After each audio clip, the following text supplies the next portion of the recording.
우리는 지금 세상을 살아가는 하나님의 백성들을 위해서 하나님께서 정하여 세우신 것에 대하여 살펴보고 있는데요. 하나님은 먼저 하나님의 백성들이 지켜야 될 절기를 세우셨습니다. 그리고 또 하나님은 하나님의 백성들을 지켜줄 사람들을 세우셨다라는 것을 지금 우리가 살펴보고 있죠. 어제는 우리를 지켜줄 하나님의 백성들을 지켜줄 하나님께서 세우신 재판장에 관한 메시지였습니다. 그리고 오늘 본문 말씀은요. 하나님이 세우시는 왕에 대한 메시지입니다. 재판장은 공의와 정의를 실행하는 자예요. 집행하는 자. 하나님의 백성들을 위하여 공의를, 정의를 실행하고 실제로 집행하는 자입니다. 근데 왕은요, 하나님의 백성들을 지키고 보호하고 인도하는 것. 왕이 하는 것은 하나님의 백성들을 지키고 보호하고 인도하는 것입니다. 오늘 본문 말씀은 이제 하나님께서 하나님의 백성들을 위하여 정하여 세우신 왕에 대한 규례, 하나님의 백성들을 지키고 보호하는 왕에 대한 규례인데요. 이 말씀을 통하여서 오늘을 살아가고 있는 저와 여러분에게 주시는 교훈 두 가지로 나누어서 살펴보려고 합니다. 그 첫 번째는 우리는 세상에서 예수님을 반드시 왕으로 모시고 살아야 한다라는 것을 이 왕을 세우라는 말씀을 통해서 우리에게 가르쳐 주고 있습니다. 하나님이요. 이 하나님의 백성들이 이제 이집트에서 나와서 광야를 지나고 이제 세상에서 살아갈 때, 가나안에서 살아갈 때에 가나안 땅에서 반드시 그들에게 나타날 일, 그것을 미리 하나님께서 보시고 그들이 반드시 이렇게 일어날 일에 대하여 말씀하셨는데 무엇이라고 할 것이냐 하면 14절을 보시면요. 네가 내 하나님 여호와께서 내게 주시는 땅에 이르러 그 땅을 차지했어요. 그리고 거기에 이제 정착을 해서 거주를 할 때에 만일 우리도 우리 주위의 모든 민족들 같이 우리 위에 왕을 세워야겠다는 생각이 나거든이라고 말하면서 하나님은 하나님의 백성들이 세상을 살아가면 반드시 이러한 생각을 가질 것이고 이러한 말을 하게 될 것이다라고 하는데 왕을 세워야겠다라는 생각을 하게 된다라는 거. 여기서 우리말로 번역될 때는 만일 생각이 나거든이라고 이렇게 번역이 되었죠.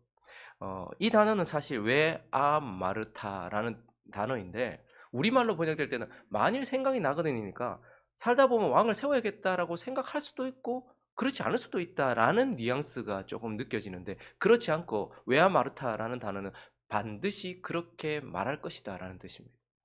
너희가 세상을 살아갈 때 반드시 웨아마르타 너희는 반드시 왕을 세워야겠다라는 생각을 하게 될 것이고 왕을 주십시오라고 말하게 될 것이다라고 하나님은 말씀하고 계시는 겁니다. 그때에 하나님의 백성들이 세상을 살아가다가 그 세상 속에서 내가 왕을 세워야겠다. 나는 왕이 있어야 된다. 나에게 왕을 주십시오. 라고 구하거든 그때에 15절에 하나님은 이제 이런 왕을 세워야 된다라고 말씀하고 있어요. 반드시 네 하나님 여호와께서 택하신 자를 왕으로 세워야 된다. 왕의 조건이 두 가지인데 하나는 반드시 하나님이 택하신 자. 저기서 택하셨다라는 것은 선택하셨다라는 것도 맞지만 기뻐하시는 자 이런 뜻입니다. 하나님이 하나님의 백성들이 세워야 될 왕은 하나님이 선택하신 왕 그리고 하나님이 기뻐하시는 그 사람을 세워야 된다. 그리고 또 네 위에 왕을 세우려면 네 형제 중에 한 사람을 세워야 된다라고 말하고 있어요. 형제. 그러니까 유대인이어야 된다라는 거. 하나님의 백성들, 유대인이어야 된다. 다른 민족이어서는 아니 된다. 이렇게 말씀하면서 하나님은 하나님의 백성들이 세상을 살아가다 보면 반드시 내게 왕이 있어야 된다. 하나님 내게 왕을 주십시오라고 구하게 될 것이고 그때에는 반드시 하나님이 선택하셔서 하나님이 기뻐하시며 유대인 왕을 세워라 이렇게 말씀하셨습니다. 그래서 하나님의 백성들은 실제로 하나님 말씀하셨던 것처럼 가나안 땅에 들어가서 살다가 뭐라고 합니까? 왕을 주십시오라고 말해요. 우리를 보호하고 우리를 지켜줄 다른 민족들을 보십시오. 다 하나님 왕들이 자기 민족을 지키고 자기 백성들을 지키지 않습니까?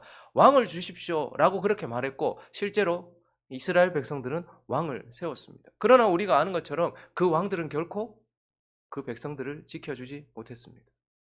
거기에 수많은 왕들이 서 있었지만 순간순간 하나님이 기뻐하시는 왕들이 있긴 했지만 결국은 북이스라엘은 722년에 그리고 남유다는요 BC 586년에 결국은 하나님의 나라가 멸망했어요. 그 왕들은 그들을 지켜주지 못했습니다. 그리고 이스라엘 위에 왕이 없는 상태로 그들은 오랜 시간을 방황하고 유리하였고 나중에 급기야는 어떻게 됩니까? 로마의 황제를 온 세상 왕으로 인정하고 있었고 특별히 유대인도 아닌 에돔 족속 헤롯을 유다 지역을 다스리는 왕으로 그렇게 인정하면서 살아가고 있었던 것이죠. 근데 그때 하나님께서 누굴 보내십니까? 그때 예수 그리스도를 보내요.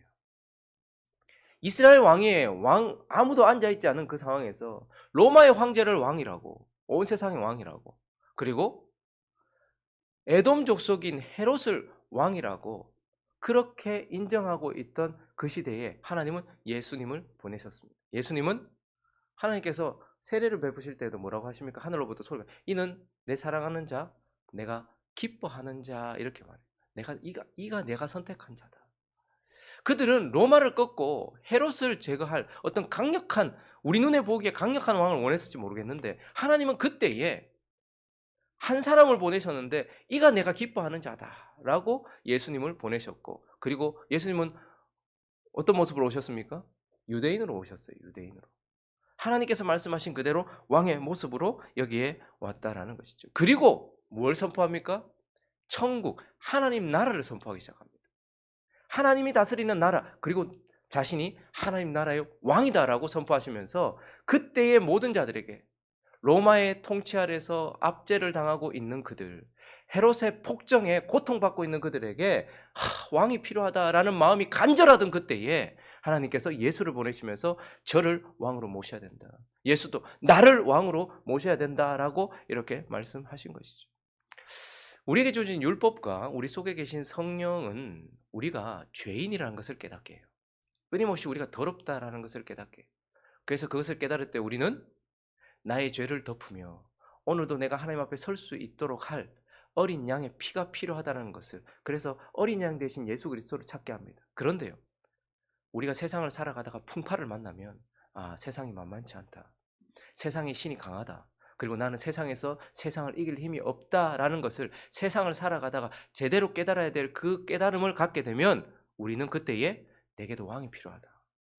나를 보호하고 나를 인도하시며 나를 지켜줄 내게도 왕이 필요하다라는 것을 깨닫게 되고, 그러할 때에 우리에게 하나님은 예수 그리스도, 세상 신보다 더 강하시며 우리를 누구보다 사랑하시며 우리를 지켜주시고 보호하고 인도하실 왕이 예수 그리스도가 내게 있다. 그래서 그분을 모셔야 된다라는 것을 우리 마음 가운데 새겨주신다라는 겁니다. 여러분, 세상을 살아가다가 세상이 만만하십니까? 세상 살만하네. 뭐 내가 한번 해보겠다. 아직까지도 그런 생각이 드십니까? 그러면 아직까지도 모른 것입니다. 세상을 살면서 세상 녹록지 않다. 이 세상 너무너무 고통스럽고 힘들다. 내 힘으로는 오늘 하루도 살아갈 그러한 힘이 없다. 라는 것을 깨달은 사람, 그게 은혜입니다. 그때에 비로소 우리는 나를 지켜줄 분이 필요하다. 나를 인도하실 분이 필요하다. 그래서 우리는 이 세상 가운데서 예수를 나의 왕으로, 예수를 우리의 왕으로 모셔야 한다라는 것을 깨닫게 되고, 하나님은 이것을 통하여서 너희가 세상에서 예수를 왕으로 모셔야 된다라고 우리에게 말씀해 주고 계시는 것입니다. 그리고 오늘 본문을 통하여서 하나님 한 가지 더 우리에게 말씀하시는데, 또 한 가지는 우리는 세상에서 왕이신 예수님처럼 우리는 살아야 된다라는 것을 오늘 왕에 대한 메시지를 통해서 우리에게 가르쳐 주고 있습니다. 이제 하나님께서 이런 왕을 세우라라고 말씀하시고 난 이후에 이어지는 본문은 왕에 대한 지침입니다. 그러니 그 왕은 어떻게 살아야 되는가? 왕의 삶의 태도는 어떠해야 되는가를 하나님께서 우리에게 말씀해 주고 있는데, 많은 사람들이 이 부분을 나와는 상관없는 부분으로 생각해요. 이 부분뿐만 아니죠. 성경 말씀을 들을 때 그저 아침 설교를 들을 때에도 그냥 강연 듣듯이 좋은 거는 골라서 그냥 한번 새기고 웃고 예화 들면 보고 웃고 넘어가고, 근데 모든 것을 지금 내게 하고 계시는 말씀이라고 듣지 않은 경향들이 있어요. 근데 더더욱 이런 구절들은 이건 이스라엘 왕에 대한 메시지인데 나는 왕도 아닌데, 지금 이 시대 왕정 시대도 아닌데 이 왕에 대한 메시지가 나하고 무슨 상관이 있나, 이렇게 생각하는 경향이 있단 말이죠. 그러나 이 메시지는 이스라엘의 왕위에 앉을 자들을 위한 메시지이기도 해요. 그리고 동시에 우리의 왕이신 예수 그리스도의 삶의 태도를 보여주시는 메시지이기도 합니다. 우리의 왕 되신 예수 그리스도가 어떤 태도로 어떻게 삶을 살았느냐를 보여주시는 말씀이기도 하지만 동시에 저와 여러분을 향한 말씀이기도 합니다. 왜요? 베드로전서 2장 9절은 우리에게 너희는 택하신 족속이다. 그리고요 왕 같은 제사장들입니다.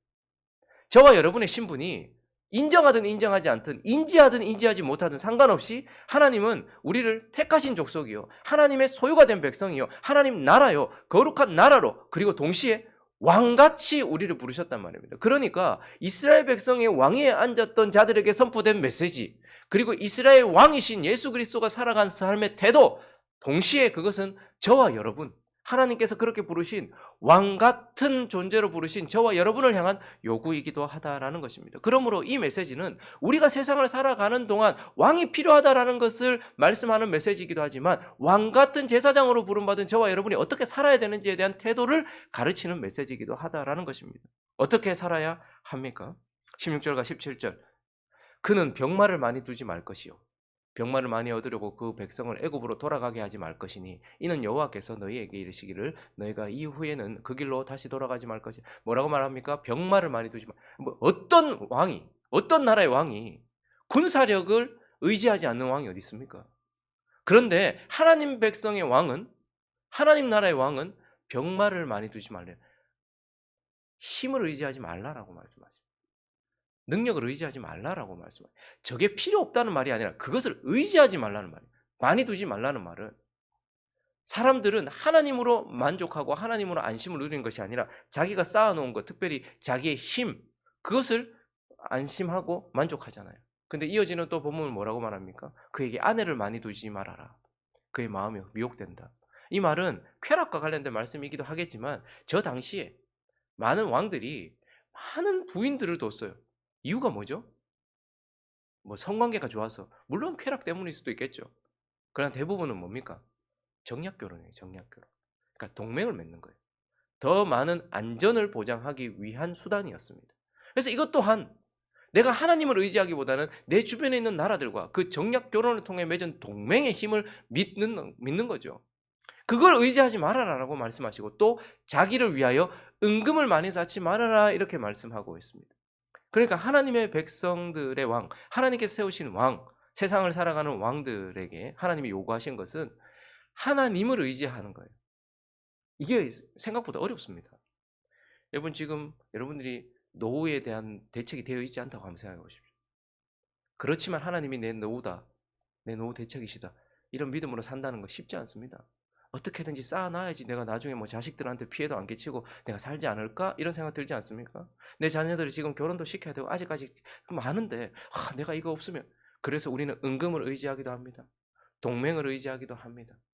말과 병거들을 의지하기도 합니다. 이건 우리의 삶의 습성이에요. 근데 하나님은 우리에게는 너는 세상 속에서 그렇게 살지 말아라. 그게 필요 없다는 말이 아니라 그것 아니라 하나님을 의지하고 살아라. 하나님으로 살아야 된다. 너희가 병마를 가지고 싸우겠지만 그러나 그걸 주신 하나님을 의지해야지. 너희가 은금을 가지고 오늘도 살겠지만 그러나 그걸 주신 하나님을 의지해야지. 그것 자체를 의지하지 말아라. 이것이 우리에게 요구하는 이 땅에서 예수님이 사셨던 방식이요 우리에게 요구하는 것입니다. 그리고 이어지는 18절과 19절은 더 중요합니다. 그가 왕위에 오르거든 저와 여러분이 이제 예수를 믿고 구원을 받았어요. 그러면 이 율법서의 등사본을 레위 사람 제사장 앞에서 책에 기록하래요. 하나님의 말씀을 늘 볼 수 있도록 기록하래요. 그리고 19절 읽을까요? 시작.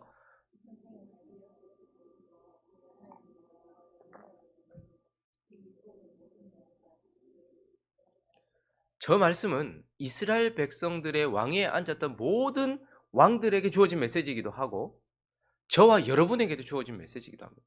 아예 하나님은 우리에게 기록해서 성경 말씀을 66권 전체를 기록해서 주셨어요. 자, 그런데 어떻게 하래요? 먼저는 자기 옆에 두래요. 근데 언제 동안? 평생에 자기 옆에 두는 거. 이거 왕이 해야 될 규례였어요. 근데 저와 여러분에게도 반드시 필요합니다. 이 말씀은 항상 옆에 두어야 돼요. 근데 옆에만 두는 사람들이 있어요. 한 번도 안 펴보는 사람들이 있어요. 근데 뭐래요? 두고 어떻게 해요? 읽으라는 거예요. 읽으라는 거예요. 계속해서 읽으라는 거예요. 오늘 이거 사업 이거 결제해야 되는데 이거 어디로 갈까? 오늘 보니 이런 식으로 읽으라는 것이 아니라 하나님의 말씀을 처음부터 끝까지 계속해서 그 뜻을 알도록 계속해서 읽으라는 거예요. 그리고요, 그의 하나님 여호와의 경외하기를 어떻게 하래요? 배우라는 거예요. 그냥 계속 무슨 뭐 앵무새처럼 그냥 달달달달달 있는 게 아니고 그걸 배우라는 거예요. 내 속에 습득시키라는 거예요. 내 것으로 만들라는 거예요. 말씀과 하나가 되라는 거예요. 그리고 또요, 이 율법의 모든 말과 규례를 어떻게 하래요? 지켜서 행해라라고 말하고 있어요. 자, 그러니 이것은 오늘을 살아가는 저와 여러분에게 하나님께서 주시는 말씀이면서 너희는 다른 것 의지하지 말고 하나님 의지하면서 하나님으로 살아라. 그리고 또 하나는 말씀으로 살아라고 말씀하고 있어요. 평생에 이걸 옆에 두고 읽고 배우고 지켜라라고 말씀하면서 하나님이 이 땅을 살아가는 왕 같은 저와 여러분에게 말씀으로 살아라. 말씀과 하나 되고 말씀이 육신이 되는 삶을 살아라 라고 말씀하시면서 동시에 예수 그리스도께서 사셨던 것처럼 예수님처럼 살아라는 거예요. 예수님은 이 땅에서 저기 12군단 더 되는 영들, 천사들을 부를 수 있었지만 그것을 의지하지 않으셨습니다. 그분은 기도하셨어요. 하나님을 의지하셨고 하나님만 바라보셨어요. 예수님 주변에는 정말 연약한 존재들밖에 없었어요. 오직 예수님은 하나님만 의지하셨어요. 그런데 그분은 무엇보다도 말씀이 육신이 되는 삶을 사셨어요. 언제나 말씀으로 사셨고 말씀으로 그렇게 나아갔던 것이죠. 그러므로 하나님은 오늘 이 말씀을 통해서 우리가 세상을 살아가는 동안 우리는 왕이 필요하다는 것을 알게 되고 예수님이 우리의 왕이 되어야만 된다. 네가 이기는 삶이 아니라 왕이 이기는 삶, 왕에 붙어있는 삶을 살아야 된다. 동시에 그 왕과 같이 예수님과 같이 하나님으로 말씀으로 살아가야 된다라고 오늘 우리에게 말씀해 주고 있는 것입니다. 말씀을 정리하겠습니다. 예수님께서 오병이어의 기적을 일으키셨는데요. 그것은 그냥 예수님이 와 대단한 분이다 이걸 말하는 것이 아니고 예수님이 하늘로부터 내려오신 우리의 생명의 양식이다. 그분이 생명의 떡이다라는 것을 말씀하셨고 동시에 너에게 생명을 주어 너희를 지키는 나는 유대인의 왕, 이스라엘의 왕이다라는 것을 선포하는 메시지가 오병이어였습니다. 그런데 오병이어의 기적을 일으키고 나서요. 무리들은 거기서 그냥 있었어요. 그런데 예수님 제자들 어디로 보내십니까? 바다로 보내세요. 거기서 뭘 만나게 하십니까? 풍랑을 만나게 하세요.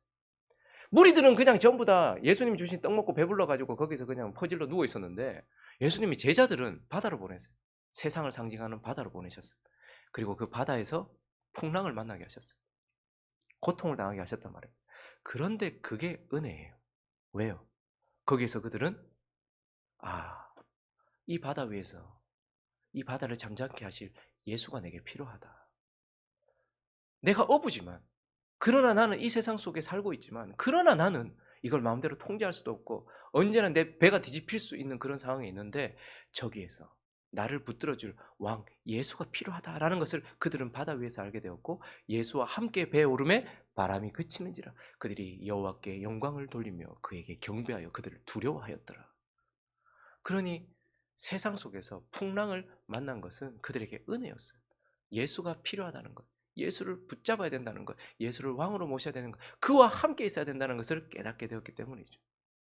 마찬가지로 세상에서 저와 여러분이 흔들리는 바람 속에서 고통을 당하고 어려움을 당하고 풍랑을 만나고 어려웠고 우리 배가 뒤집힐 것 같은 상황을 만났을 때 세상이 만만치 않다. 세상은 내가 이길 곳이 아니다. 라는 것을 깨닫게 되는 그 순간이 바로 은혜입니다. 왜요? 그때서야 비로소 우리는 이 세상에서 나를 지켜줄 왕, 예수가 필요하다라는 것을 진짜로 알게 되기 때문에 그저 그분은 나를 천국에 보내주는 티켓이 아니란 말입니다. 세상을 살아가는데 우리를 지키시고 우리를 보호하시며 우리를 인도하실 이 바다 같은 이곳에서 우리가 어디로 갈지도 몰라요. 풍랑이 있는 대로 가는데요. 그런데 우리를 인도하실 왕 예수 그리스도가 필요하다라는 것을 알게 되고 그리고 그분을 붙잡고서 그분과 같이 살아갈 수 있는 그러한 계기를 주기 때문에 그런 것입니다. 그러므로 세상 가운데서 나는 예수가 필요하다. 그래서 예수를 왕으로 모시고 살아가는 저와 여러분 되시고 그리고 그 가운데서 우리의 왕이신 예수 그리스도께서 사셨던 것처럼 하나님으로 그리고 말씀으로 살아가는 저와 여러분 되시기를 예수 그리스도의 이름으로 축원합니다.